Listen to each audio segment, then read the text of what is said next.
Good morning friends. तो आज हम स्टार्ट करने जा रहे हैं बायोकेमिस्ट्री का पार्ट, जिसके अंदर हम लोग पढ़ेंगे डाइसैकेराइड्स के बारे में। अगर टाइम रहा तो पॉलीसैकेराइड्स के बारे में थोड़ा सा देखेंगे। तो चलिए फिर स्टार्ट करते हैं। Disaccharide is the consist of two monosaccharide unit which is held together by glycosidic bonds. They are crystalline, water soluble and sweet in taste. There are mainly two types. One is reducing sugar and second is non-reducing sugar. Reducing sugar contains either free aldehyde or free keto group. The examples are maltoses and lactoses. And non-reducing sugar contains no free aldehyde or free keto group, and that examples are sucroses and trehaloses. तो reducing sugar का structure कैसा हो सकता है? Reducing sugar का structure है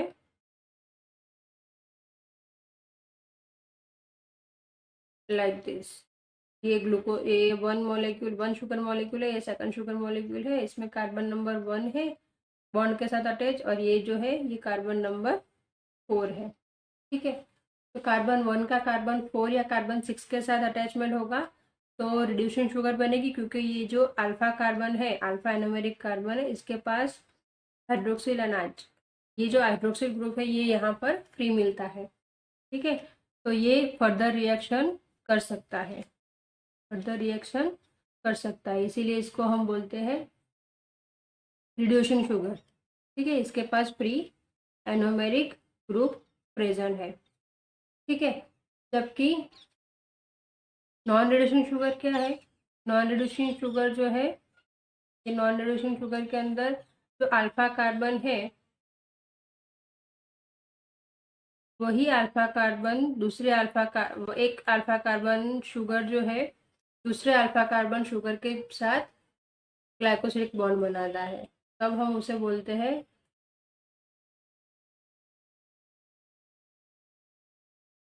ये C1 और ये C2 है। मतलब ये सुक्रोज का स्ट्रक्चर है, एक ग्लूकोज है और एक फ्रुक्टोज है। ठीक है, यहाँ पर H2OH, H2OH। ठीक है,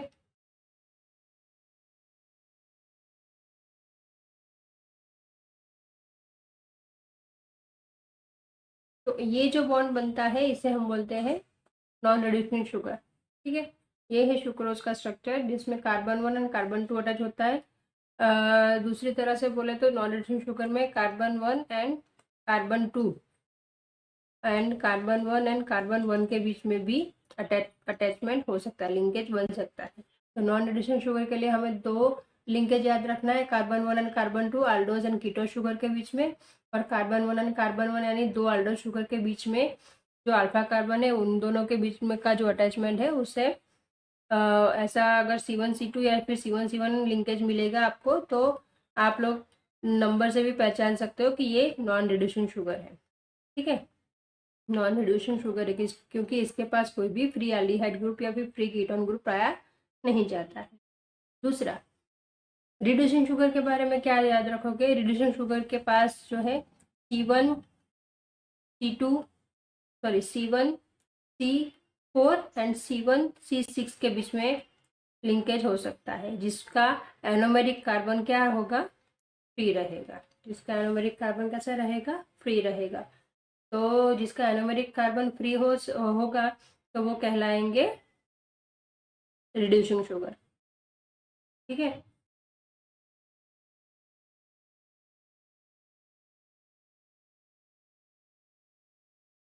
अभी देखते हैं इसके स्ट्रक्चर के बारे में, इनके स्ट्रक्चर कैसे हैं। तो स्ट्रक्चर कैसे हो सकते हैं, स्ट्रक्चर कैसे हैं, कैसे बनते हैं? तो स्ट्रक्चर बनने के लिए पहले हम लोग लैक्टोज का स्ट्रक्चर देखें, तो लैक्टोज में ये जो स्ट्रक्चर आपको दिख रहा है ये गैलेक्टोज का स्ट्रक्चर है, क्योंकि lactose is made up of 1 galactose and 1 glucose molecule. ठीक है, तो ये है गैलेक्टोज और ये है ग्लूकोज। ठीक है, लैक्टोज गैलेक्टोज एंड ग्लूकोज का बना। तो गैलेक्टोज का कार्बन नंबर 1 जो है वो कार्बन नंबर 4 ऑफ ग्लूकोज के साथ बॉन्ड बनाता है। ठीक है, इसके अंदर ये जो ग्लूकोज आपको दिख रहा है, ये ये गैलेक्टोज जो दिख रहा है ये बीटा फॉर्म में है, यानी बीटा गैलेक्टोज है। और ये जो ग्लूकोज है ये ग्लूकोज भी बीटा डी ग्लूकोज है। ठीक है, बीटा डी ग्लूकोज है। यहाँ पर आप देख सकते हो ये जो HOH मतलब C1 अल्फा एनोमेरिक कार्बन जो है वो कैसा है, फ्री है, इसलिए ये एंड कैसा हुआ, रिड्यूसिंग एंड हुआ। यहाँ पर फर्दर रिएक्शन पॉसिबल है। ठीक है, तो लैक्टोज के बारे में क्या याद रखेंगे, लैक्टोज कैसा है, lactose is a milk sugar, lactose is a milk sugar and it is found in milk. Milk sugar है तो ऑब्वियसली मिल्क में ही पाई जाएगी। लैक्टोज मिल्क शुगर, और it is composed of beta D galactose and beta D glucose. इन दोनों के बीच का लिंकेज कैसा है, बीटा 1:4, बीटा 1:4। ठीक है, इन दोनों के बीच का कैसा है लिंकेज 1:4। गैलेक्टोज का carbon number 1 attach with glucose carbon number 4। ठीक है, और जब बॉन्ड बनेगा तब 1 वाटर मॉलिक्यूल्स क्या हो जाएगा, रिलीज हो जाएगा। तो ये बन गया गैलेक्टोज का स्ट्रक्चर। ठीक है, अभी देखते हैं माल्टोज के बारे में। माल्टोज क्या है, माल्टोज जो है वो ग्लूकोज ग्लूकोज की चेन है, ग्लूकोज से बना हुआ, 2 ग्लूकोज मॉलिक्यूल से बना है, जिसमें अल्फा डी ग्लूकोज यूनिट मिलते हैं। यहाँ पर भी ये भी अल्फा है, अल्फा ग्लूकोज, और ये भी अल्फा ग्लूकोज है। ठीक है, अल्फा तो पता है ना अल्फा कैसे बनता है, नीचे अगर OH होगा, यहाँ पर CH2OH के नीचे OH होगा तो वो बन जाएगा अल्फा, अगर और ऊपर OH होगा तो वो बन जाएगा बीटा, नीचे हुआ तो अल्फा। ठीक है, तो हाइड्रोक्सिल ग्रुप कहाँ है, ऑपोजिट CH2OH ग्रुप। तो ये है अल्फा डी ग्लूकोज का बना हुआ, मतलब इसके बारे में क्या याद रखना है, maltose is made up of 2 alpha D glucose unit. ठीक है, इट इज हेल्ड टुगेदर, इसके बीच में बॉन्ड कैसा बनेगा, the linkage will be 1:4, alpha alpha 1:4, क्योंकि दोनों कौन कैसी शुगर है, अल्फा डी शुगर है, अल्फा डी ग्लूकोज शुगर। ठीक है, तो अल्फा 1:4 लिंकेज बनता है। तो आपको याद रखना है लिंकेज किन मॉलिक्यूल से बनता है, ये याद रखेंगे। दोनों के बारे में, लैक्टोज के बारे में कैसा है, क्या याद रखेंगे, beta D galactose and beta D glucose. Maltose के बारे में alpha D glucose and alpha D glucose, मतलब 2 alpha D glucose held together bye glycosidic bond which is then the linkage will be 1 alpha 1 to 4। ठीक है, alpha 1 4। तो ये हो गया माल्टोज का स्ट्रक्चर। इसमें भी ये वाला बॉन्ड कैसा, ये वाला बॉन्ड जो है वो कौन सा कैसा है, अल्फा 1 4, और यहाँ पर एनोमेरिक कार्बन फ्री है, यानी ये भी कैसा है, रिड्यूसिंग शुगर। ठीक है, अभी देखते हैं सुक्रोज के बारे में। सुक्रोज कैसा है, सॉरी माल्टोज देखा तो अभी पहले आइसो माल्टोज भी देख लेते हैं। माल्टोज के जैसा ही स्ट्रक्चर होता है, दोनों ही अल्फा डी ग्लूकोज होते हैं, लेकिन इसमें डिफरेंस क्या होता है, डिफरेंस सिर्फ इतना होता है कि इन दोनों के बीच का जो बॉन्ड है वो कैसा है, अल्फा 1 to 6। ठीक है, अल्फा 1:6 लिंकेज होता है यहाँ पर। तो यहाँ पर जो है ये कार्बन 1 का हाइड्रोक्सिल ग्रुप है, यहाँ पर CH2OH का जो 6 नंबर का कार्बन है, इसमें से एक वाटर मॉलिक्यूल्स निकल जाएगा, तो ये CH2O और ऐसे ये अल्फा 1:6 लिंकेज बन जाएगा, तो इसे बोल देंगे हम आइसो माल्टोज। ये ब्रांचिंग पॉइंट की तरह भी देखा जा सकता है। ठीक है,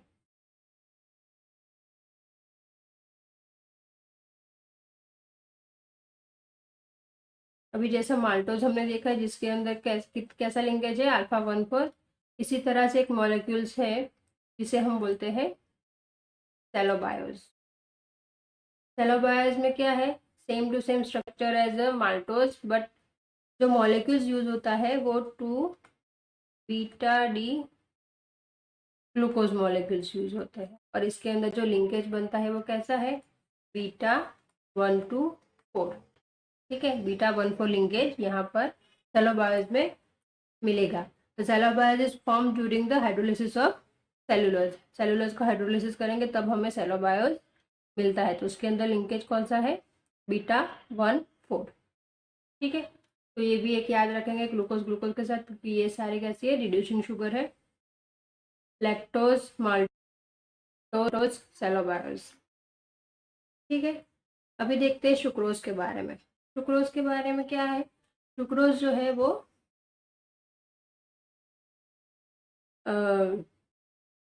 एल्डोज शुगर से बना है और दूसरा जो है वो कीटो शुगर से बना है, ठीक है। तो एल्डोज शुगर जो है वो है ग्लूकोज।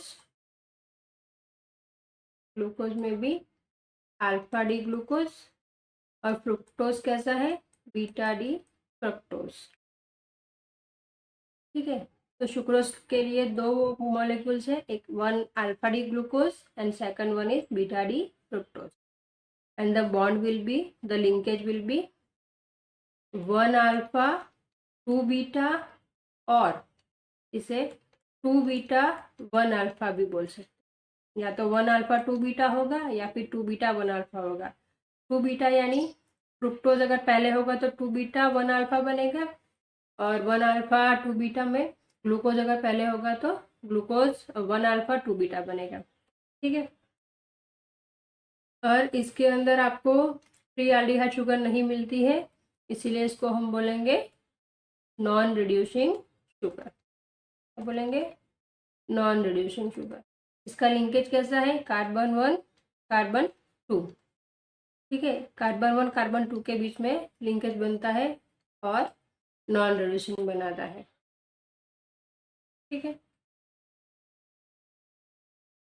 ये स्ट्रक्चर सेलोबायोस का है, बीटा 1,4 ग्लूकोज, इसमें भी फ्री एल्डिहाइड ग्रुप प्रेजेंट है। तो ये है सुक्रोज का स्ट्रक्चर, ठीक है। सुक्रोज में क्या याद रखेंगे?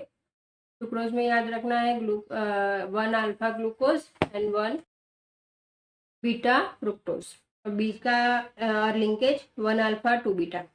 अभी एक बार फिर से सारे स्ट्रक्चर देख लेते हैं।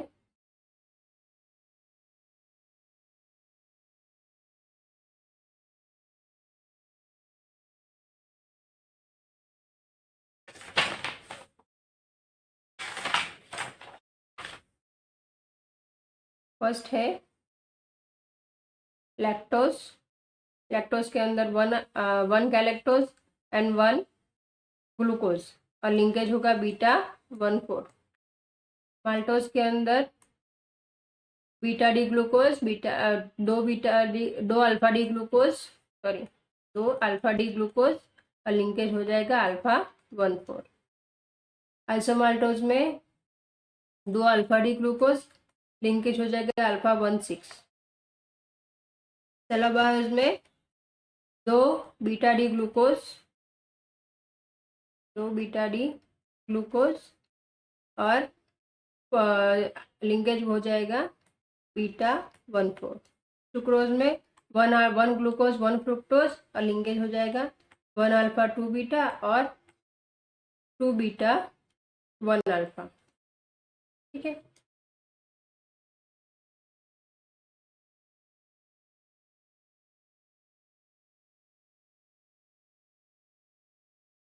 अभी ये कुछ डाइसैकेराइड्स है जिनके स्ट्रक्चर्स और फिजियोलॉजिकल रोल दिए हुए हैं, देखते हैं।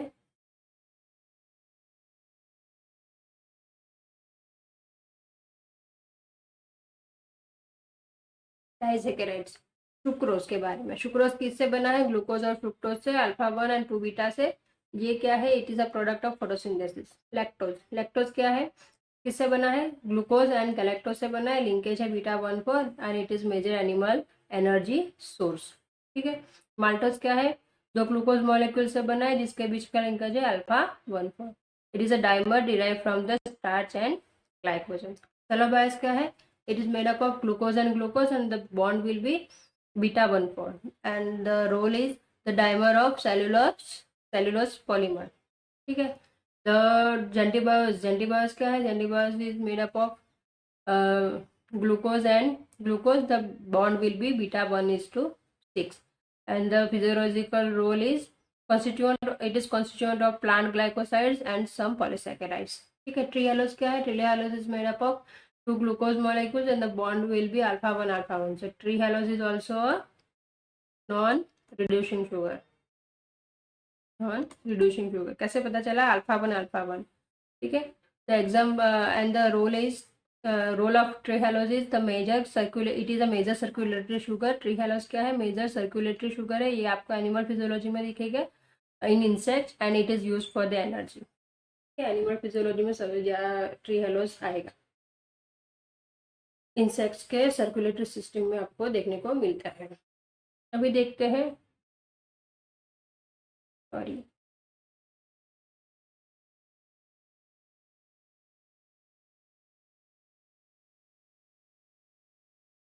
ये है हाइड्रोलिसिस ऑफ सुक्रोज. सुक्रोज के हाइड्रोलिसिस हम देखेंगे.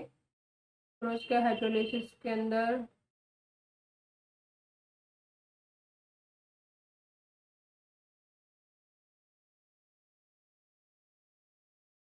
सुक्रोज कैसा है? Sucrose is a dextrorotatory and its specific rotation being plus 66.5. तब स्पेसिफिक रोटेशन कैसा है सुक्रोज का? प्लस 66.5. एंड सुक्रोज का जब हम हाइड्रोलिसिस करते हैं with dilute hot dilute acids या फिर एंजाइम सुक्रेज से, ठीक है, सुक्रेज एंजाइम से विल बी सुक्रेज. अगर सुक्रेज से हाइड्रोलिसिस करेंगे तब हमें मिलेगा 2 molecules, 1 glucose beta alpha D glucose and beta D fructose, 2 molecules मिलेंगे. ठीक है, जिसमें जो ग्लूकोज जो मॉलिक्यूल्स है वो डेक्स्ट्रोरोटेटरी है और जो फ्रुक्टोज है ये कैसा है? लीवो रोटेटरी है. ठीक है, तो डेक्स्ट्रोज का जो ग्लूकोज जो है उसका स्पेसिफिक रोटेशन है प्लस 52.7 और जो डी फ्रुक्टोज जो है उसका हमें ऑप्टिकल रोटेशन मिलता है -92 डिग्री सेंटीग्रेड. ठीक है,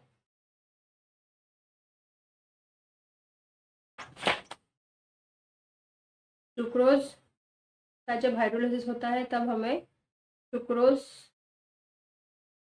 ग्लूकोज एंड फ्रुक्टोज मिलते हैं और जब हाइड्रोलिसिस होता है तब जो सुक्रोज होता है वो डेक्स्ट्रोरोटेटरी से कन्वर्ट हो जाता है लीवो रोटेटरी में. इसी को हम बोलते हैं इन्वर्जन. ठीक है, इन्वर्जन ऑफ सुक्रोज इसी को हम बोलते हैं. क्यों बोलते हैं? क्योंकि जो बीटा डी फ्रुक्टोज जो है वो कैसा है? लीवो रोटेटरी और अल्फा डी ग्लूकोज जो है वो डेक्स्ट्रोरोटेटरी है. ठीक है, और जो सुक्रोज का डेक्स्ट्रोरोटेटरी जब इन्वर्जन हो जाएगा, सुक्रोज का इन्वर्जन हो जाएगा प्लस 66.5 से सुक्रोज लीवो रोटेटरी बन जाएगा, तो उसका ऑप्टिकल रोटेशन मिलेगा हमें -28.2 डिग्री सेंटीग्रेड. ठीक है, the process of changing in optical location from dextrorotatory to levorotatory is known as inversion. ठीक है, इन्वर्जन किसे बोलेंगे? डेक्स्ट्रोरोटेटरी से लीवोरोटेटरी में कन्वर्ट हो जाएगा तो उसे हम बोलेंगे इन्वर्जन. ठीक है, since the D fructose is a greater specific rotation than the D glucose, the resulting mixture is levorotatory. क्यों ऐसा है? क्योंकि जो फ्रुक्टोज है इसका लीवोरोटेटरी कैसा है? इसका ऑप्टिकल रोटेशन कैसा है? -92 ज़्यादा है ग्लूकोज से. इसीलिए जो रिजल्टिंग मिक्सचर हमें मिलेगा इन दोनों के ब्रोकन डाउन होने, इन दोनों के मिलने से एक्वेस सॉल्यूशन में, तो जो सुक्रोज का जो हमें सॉल्यूशन मिल जाएगा वो सॉल्यूशन मिलेगा हमें लीवोरोटेटरी. ठीक है,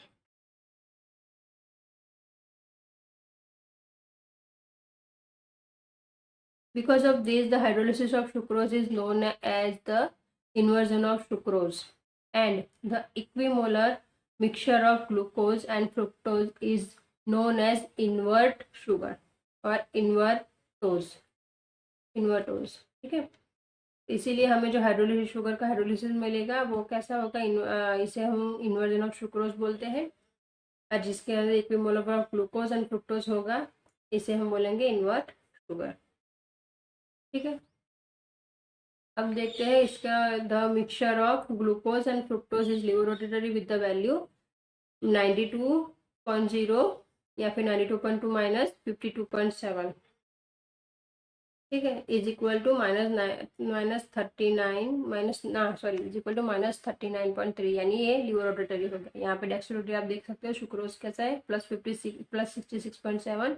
वाटर में से हम घोलेंगे इन्वर्टेड शुगर के प्रेजेंस में, तो हमें मिलेगा ग्लूकोज एंड फ्रक्टोज। ग्लूकोज का हमें ऑप्टिकल रोटेशन मिलता है +52.7, it is dextrorotatory. And fructose का हमें मिलता है optical rotation -92.0 and which is levorotatory. तो जब हम इसका कैलकुलेट करेंगे तो हमें मिलता है -92 में से हम 52.7 माइनस करेंगे तो हमें मिलेगा 39.3, यानी नियरली ये जो मिलेगा ओवरऑल सॉल्यूशन जो हमें मिलेगा वो कैसा मिलेगा, लिवोरोटेटरी मिलेगा। मतलब सुक्रोज डेक्स्ट्रोरोटेटरी से वाटर के अंदर जाने कैसा हो जाएगा, लिवोरोटेटरी हो जाएगा। ठीक है, तो चलिए अब स्टार्ट करते हैं पॉलीसैकेराइड्स के बारे में। मुझे लगता है समझ में आ गया होगा आप सबको डाइसैकेराइड्स के बारे में। अभी देखते हैं पॉलीसैकेराइड्स। पॉलीसैकेराइड्स क्या है? Polysaccharides is a simply polymer of monosaccharide unit. ठीक है, इसके अंदर या तो सिमिलर मॉलिक्यूल प्रेजेंट हो सकते हैं या फिर 2 डिफरेंट मोनोमर्स की चेन हो सकती है, या फिर 2 से ज़्यादा भी मोनोमेरिक चेन मिल सकती है। 2 या 2 से ज़्यादा मोनोमेरिक चेन मिल सकती है। ठीक है, तो polysaccharide consist of repeating unit of monosaccharides और their derivatives and they held together by glycosidic bond. ठीक है, तो पॉलीसैकेराइड्स क्या है? Polysaccharides are linear as well as branch polymer. ये पॉलीसैकेराइड जो है ये लीनियर भी हो सकता है या फिर ब्रांच पॉइंट में भी मिल सकता है, ब्रांच भी हो सकता है, या फिर लीनियर के साथ ब्रांच भी हो सकता है। ये देखो, ये लीनियर स्ट्रक्चर है, ये लीनियर ब्रांच है। ठीक है, तो यहाँ पर हमें 2 तरह के पॉलीसैकेराइड्स मिलते हैं। एक तो होमोपॉलीसैकेराइड्स मिलता है और दूसरा मिलता है हेटेरोपॉलीसैकेराइड्स। होमोपॉलीसैकेराइड क्या है? जिसके अंदर सिर्फ सेम मोलिक्यूल्स की पॉलीमेरिक चेन प्रेजेंट हो, सेम मोलिक्यूल की। फॉर एग्जाम्पल, अगर ग्लूकोज ग्लूकोज ग्लूकोज की चेन मिलेगी हमें, तो उसे हम बोलेंगे होमोपॉलीसैकेराइड। ठीक है, और हेटेरोपॉलीसैकेराइड में क्या होता है, डिफरेंट पॉलीमेरिक चेन मिलेगी, डिफरेंट मोनोमेरिक शुगर की पॉलीमेरिक चेन मिलेगी, डिफरेंट मोनोसैकेराइड्स की पॉलीमेरिक चेन मिलेगी। यहाँ पर आप देख सकते हो, ये 2 मोनो लेयर टाइप्स अनब्रांच लिखा है। मतलब यहाँ पर एक मॉलिक्यूल, दूसरा अलग, फर्स्ट सेकंड, मतलब यहाँ पर सिर्फ 2 मॉलिक्यूल्स की 2 डिफरेंट मोनोसैकेराइड्स की चेन बनी हुई है। दूसरा है multi monolayer, multi monomer type branch. ये है मल्टी मोनोमर, ये फर्स्ट है शुगर, ये सेकंड शुगर, ये थर्ड शुगर, ये फिर से फर्स्ट सेकंड थर्ड। मतलब यहाँ पर 3 मॉलिक्यूल्स, 3 डिफरेंट मोनोसैकेराइड्स है और उसके साथ ये ब्रांच भी है। ठीक है, तो ये हिट्रो हो गया क्योंकि इसके अंदर 2 या 2 से ज़्यादा different molecule, different monosaccharide unit present है। और ये कैसा हो गया, ये होमोपॉलीसैकेराइड हो गया क्योंकि इसके अंदर सेम मॉलिक्यूल्स की चेन एंड ब्रांच हमें मिलती है, पॉलीसैकेराइड यूनिट्स मिलते हैं, मोनोसैकेराइड्स के यूनिट्स मिलते हैं। ठीक है, इसके अंदर हमें कुछ एग्जांपल्स याद रखने हैं, जिसमें मतलब बहुत ज़्यादा नहीं बट थोड़ा थोड़ा सा इसके बारे में हमें पढ़ना पड़ेगा। एक तो है स्टार्च के बारे में। स्टार्च क्या है? Starch contains 2 types of glucose molecules, first is amylose and second is amylopectin. तो स्टार्च के पास जो है 2 तरह के ग्लूकोज मॉलिक्यूल्स, ग्लूकोज पॉलीमर्स मिलते हैं, एक तो अमाइलोज एंड दूसरा है अमाइलोपेक्टिन। अमाइलोज क्या है? Amylose consist of long unbranched chain of D glucose. D glucose की अनब्रांच चेन है and which is connected by the linkage alpha 1,4। तो हमें सबसे ज़्यादा याद क्या रखना है, कौन कौन से मॉलिक्यूल से बना है? और उस मॉलिक्यूल के अंदर कौन सी ब्रांचिंग पैटर्न है, ठीक है, सॉरी कौन से लिंकेज प्रेजेंट है। It consist of long unbranch chain of D glucose residues connected by the linkage alpha 1,4 linkage, ठीक है, कैसा है alpha 1,4 and chain such chains vary in molecular weight from few thousand to more than millions।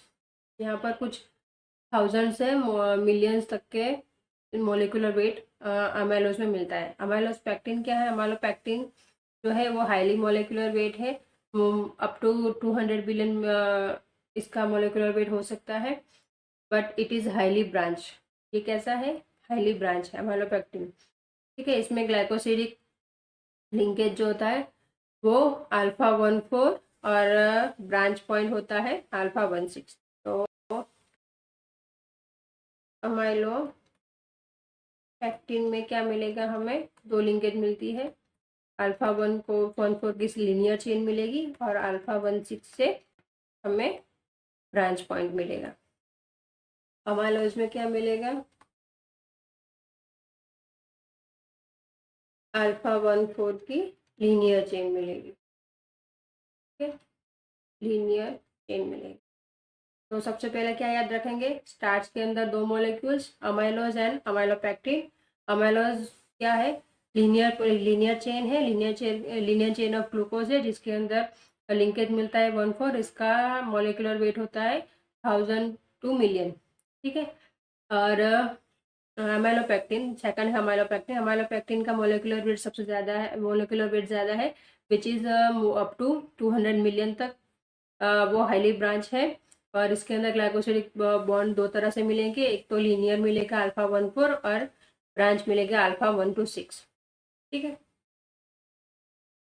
Starch is a mixture of glycans and that plant synthesize as a principal energy reserve, ठीक है। Starch क्या है, plant का storage form है, storage form of glucose, carbohydrate का storage form in plants के अंदर क्या है, स्टार्च, ठीक है। It is deposited in the chloroplast. Starch कहाँ पर डिपोजिटेड रहता है, क्लोरोप्लास्ट के अंदर, एज insoluble कैसा, as a insoluble granules which is composed of alpha amylose and amylopectin, ठीक है। तो starch is a storage form for plants. Starch जो है प्लांट्स के लिए स्टोरेज फॉर्म है और ये प्रिंसिपल एनर्जी रिजर्व का काम करता है। It is deposited in the chloroplast as an insoluble granules and it is composed of alpha amylose and amylopectin। यहाँ पर भी अल्फा अमाइलोज लीनियर पॉलीमर है जिसमें अल्फा 1,4 बॉन्ड्स मिलता है। ये देखो, ये ग्लूकोज मॉलिक्यूल है, ये दूसरा ग्लूकोज मॉलिक्यूल, इन दोनों के बीच ये ग्लाइकोसिडिक बॉन्ड है जो अल्फा 1,4 है, ठीक है। तो ये स्ट्रक्चर है अल्फा अमाइलोज का। अभी अमाइलोपैक्टिन मॉलिक्यूल जो है it contains up to 10⁻⁶ glucose residue, nearly 10⁻⁶ glucose residue amylopectin में पाए जाते हैं, which is the largest molecule in the nature. The storage of glucose starch greatly reduces the large intracellular osmotic pressure and that would result from its storage in monomeric form, because osmotic pressure is proportional to the number of solute molecules in a given volume। तो ज़्यादा अगर glucose plants में घूमता रहेगा तो क्या करेगा, osmotic pressure create करेगा, इसलिए स्टार्च क्या करता है, उसका ऑस्मोटिक प्रेशर रिड्यूस कर देता है। स्टार्च जो जहाँ पर इंसॉल्युबल ग्रैन्यूल्स के फॉर्म में रिस्टोर हो जाता है तब, ठीक है। स्टार्च कैसा है, starch is reducing sugar, because इसका ये वाला जो पार्ट आपको दिख रहे हैं वो कैसा है, फ्री एल्डिहाइड, शुगर है, ठीक है, फ्री एल्डिहाइड। तो जो फ्री एल्डिहाइड है इसलिए वजह से ये कैसा है, रिड्यूसिंग शुगर है। although it has only one residue called the reducing end and that lacks a glycosidic bond। यहाँ पर ग्लाइकोसिडिक बॉन्ड नहीं होता इसलिए ये रिड्यूसिंग शुगर कहलाया जाता है। देखिए ये स्ट्रक्चर है अमाइलोज का, ये ग्लूकोज की पॉलीमेरिक चेन है, यहाँ पर ये जो है वो फ्री है, ये एंड जो है ये फ्री एंड है,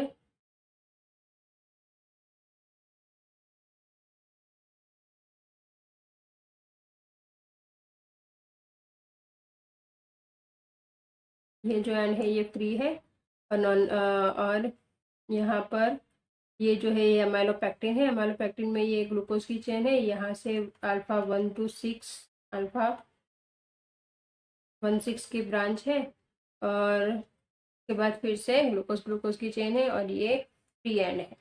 तो ये वाला जो एंड होगा वो हो जाएगा रिड्यूसिंग एंड, बट इसके ऑपोजिट का जो एंड है वो कैसा है, नॉन रिड्यूसिंग, क्योंकि इसके सारे अल्फा कार्बन किस में इन्वॉल्व है, ग्लाइकोसिलिक बॉन्ड बनाने में। अभी देखते हैं ग्लाइकोजन के बारे में। ग्लाइकोजन क्या है? Glycogen is a storage form of animal. Animal के लिए स्टोरेज है, एनिमल के लिए स्टोरेज का काम करता है, ठीक है glycogen.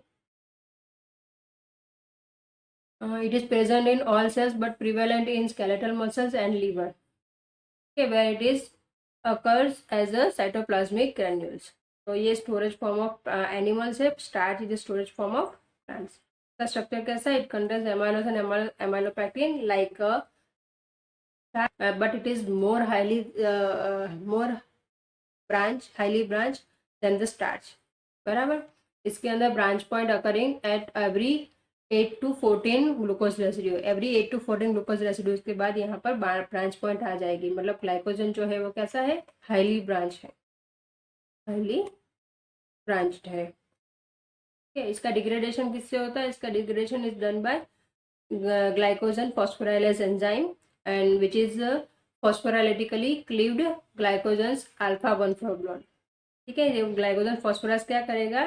It cleaves alpha 1,4 linkage, ठीक है। अल्फा 1,4 लिंकेज को स्पेसिफिकली टारगेट करता है और उसमें से एक ग्लूकोज मॉलिक्यूल्स को रिलीज करता है, which is sequentially inward from its non reducing and. अभी देखते हैं डेक्स्ट्रॉन के बारे में। डेक्स्ट्रॉन क्या है? Dextran is a bacterial and yeast polysaccharide है। It is made up of alpha 1,6 linkage of poly D glucose. Poly D glucose जो ग्लूकोज की पॉलीमेरिक चेन है, इसके अंदर लिंकेज होता है alpha 1,6, and they all have 1:3 branches also, और some have 1 to 2 और 1 to 4 ब्रांचेस। मतलब कभी किसी किसी में 1 to 2 और 1 to 4 ब्रांचेस भी होती है, और 1:3 ब्रांचेस भी हो सकती है, ठीक है। तो ये बैक्टीरियल पॉलीसैकेराइड्स है डेक्स्ट्रॉन। जो हमारे डेंटल प्लाक बनता है, वो डेंटल प्लाक जो है वो भी रिच इन डेक्स्ट्रॉन होता है, and this dextran is very adhesive and that allows bacteria to stick to the teeth to each other also, ठीक है। इसका फंक्शन क्या है? It provide the source of glucose for the bacterial metabolism, and second function is the synthetic dextran used in commercial products, for example Cepadex, and that serves in the fractionation of the protein by the size exclusion chromatography। size exclusion chromatography में जो Cepadex use होता है वो synthetic dextran है। the dextran in these products are chemically cross linked to form insoluble materials of various sizes, ठीक है। इसके बाद हम पढ़ते हैं, ये हो गया डेक्स्ट्रॉन के बारे में। पढ़ते हैं सेल्यूलोज के बारे में। सेल्यूलोज क्या है? सेल्यूलोज प्लांट के सेल में पाया जाता है। It is a fibrous tough water insoluble substance है, found in plant cell wall, this particularly in the stalks, stems, trunks and all the woody portions of the plant body. कहाँ पाया जाता है सबसे ज़्यादा? प्लांट्स में, उसमें भी stacks, stems, trunks and all woody portion of the plant body. जहाँ पर सेल वॉल प्रेजेंट होती है वहाँ पर सेल्यूलोज हमें आपको दिखेगा। Cellulose is a primarily structural component. Cellulose क्या है? Structural component of the plant cell wall, and which is 10⁻15 kilogram of cellulose is estimated to be synthesized and degraded annually, ठीक है। इसका फंक्शंस क्या है? functions of plant cell wall is rigid cell wall, the cell wall was rigid and it can withstand with osmotic pressure differences between the extracellular and intracellular spaces, and that up to 20 atmosphere, ठीक है।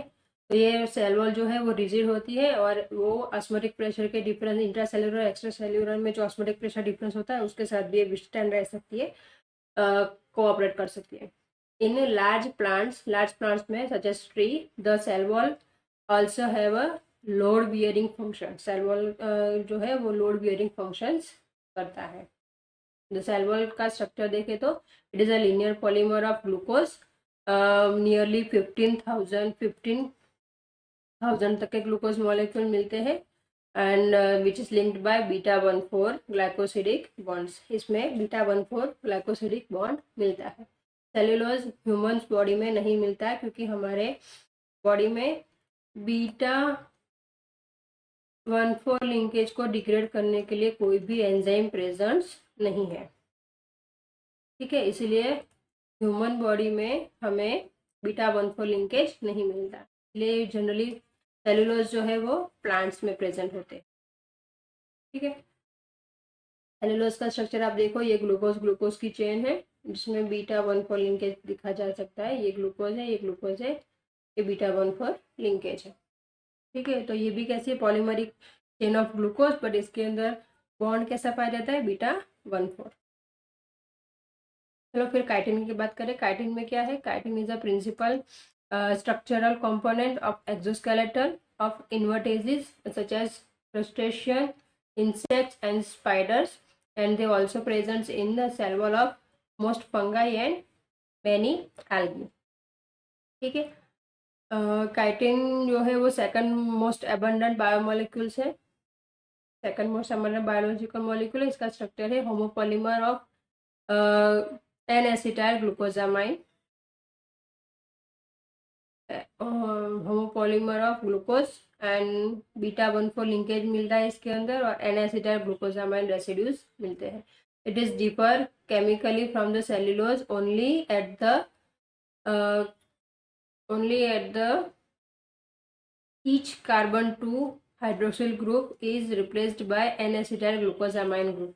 तो यहाँ पर जो glucose की जगह जो second नंबर में हाइड्रोक्सिल ग्रुप होता है, सेकंड पेज हाइड्रोक्सिल ग्रुप होता है, ये रिप्लेस हो जाता है एन एसिटाइल ग्लूकोजामाइन से।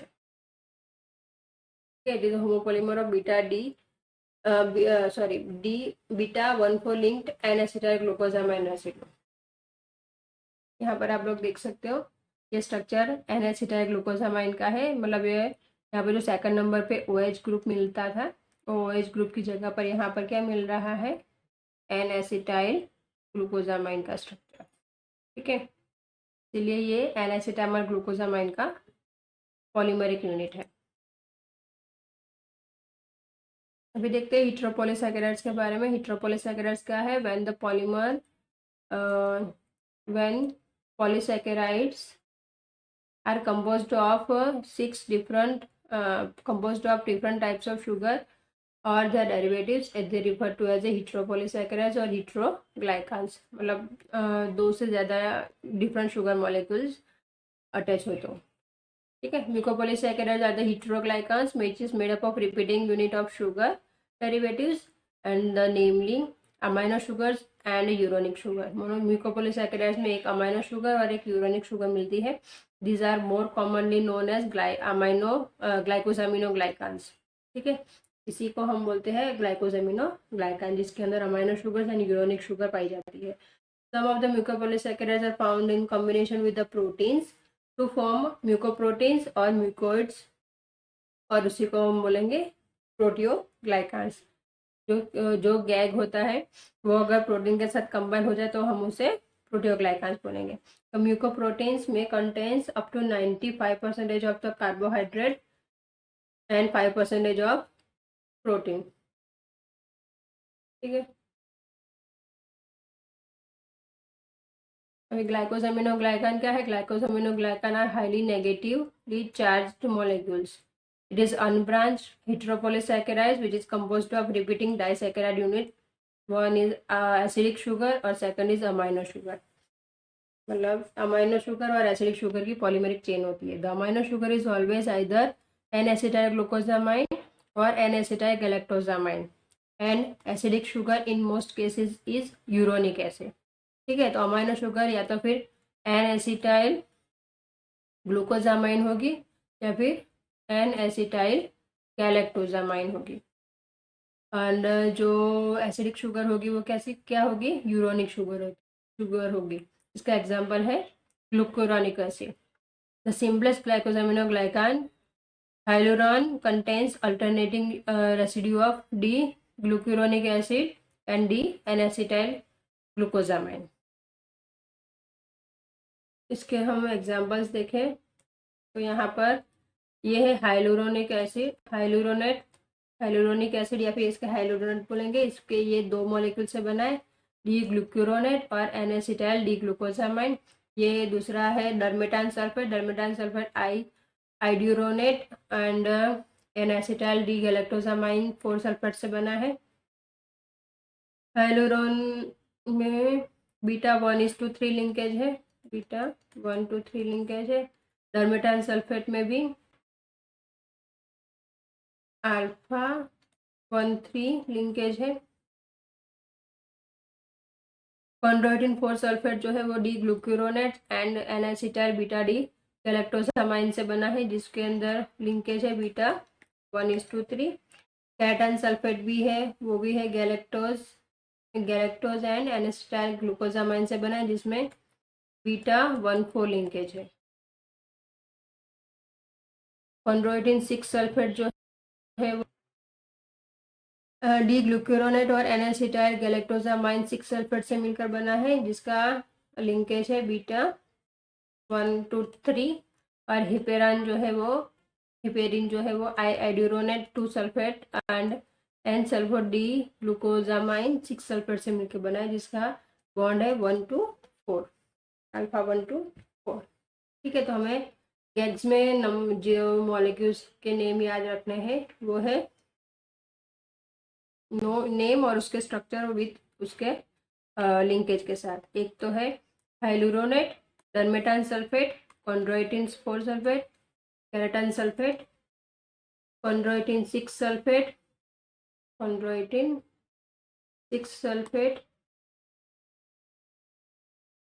6 सल्फेट एंड हिपेरिन याद रखना। ठीक है,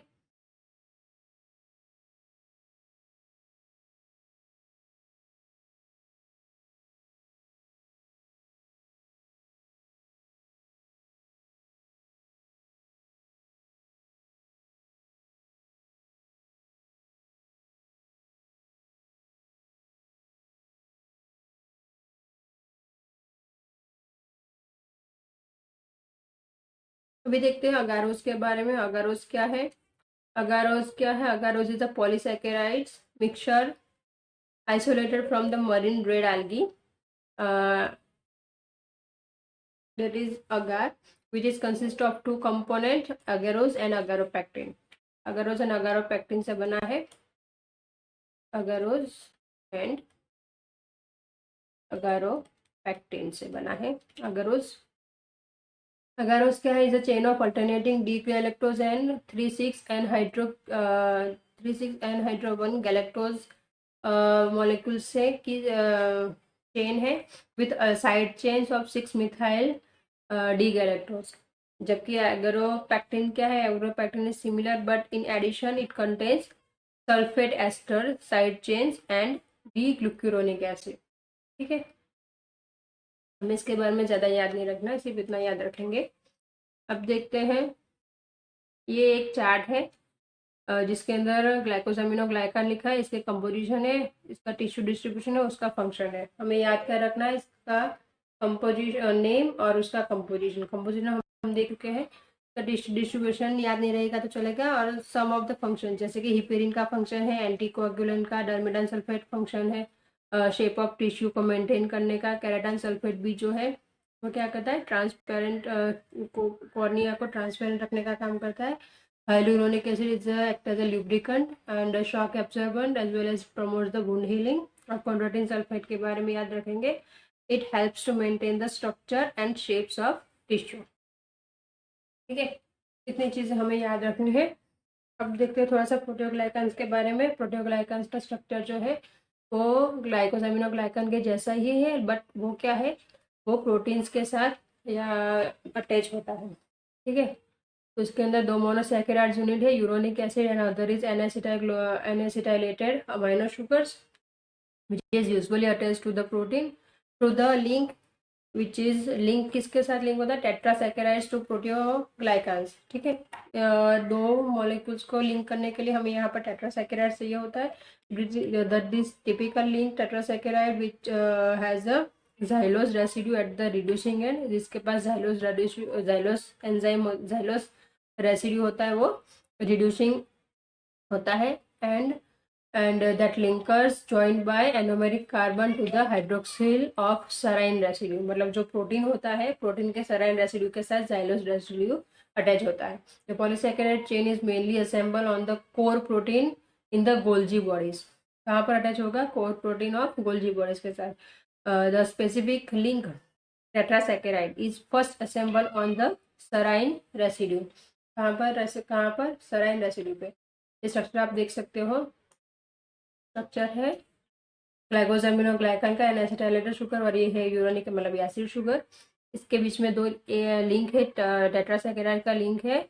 ये लास्ट में जो है वो जाइलोज है। जाइलोज क्या करता है, reducing sugar reducing and provide करता है। ये रिड्यूसिंग एंड जो है वो प्रोटीन का जो कोर प्रोटीन होता है, उस कोर प्रोटीन के सराइन के साथ क्या बनाता है, बॉन्ड बनाता है, ठीक है।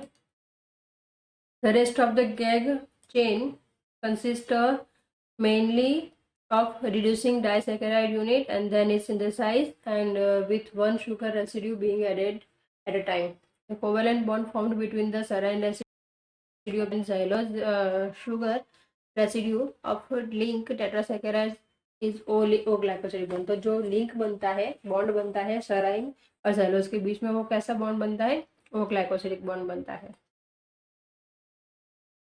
ये टेबल बहुत इंपॉर्टेंट टेबल है। ये टेबल आपको याद करनी पड़ेगी, पॉलीमर्स टाइप, उसके रिपीटिंग यूनिट, साइज एंड इसके रोल्स के बारे में, जिसमें starch, glycogen, cellulose, chitin, dextran, peptide और ग्लाइकान, अगरोज और हाइलुरोनिक एसिड का स्ट्रक्चर दिया हुआ है, मतलब उसके बारे में इंफॉर्मेशन दी हुई है। यहाँ पर आपको साइज अगर आप याद नहीं रखेंगे तो चलेगा, बट इसका मेजर रोल जो है वो होमोपोलीसैकेराइड है या हीट्रोपोलीसैकेराइड, रिपीटिंग यूनिट ये याद रखेंगे, ठीक है।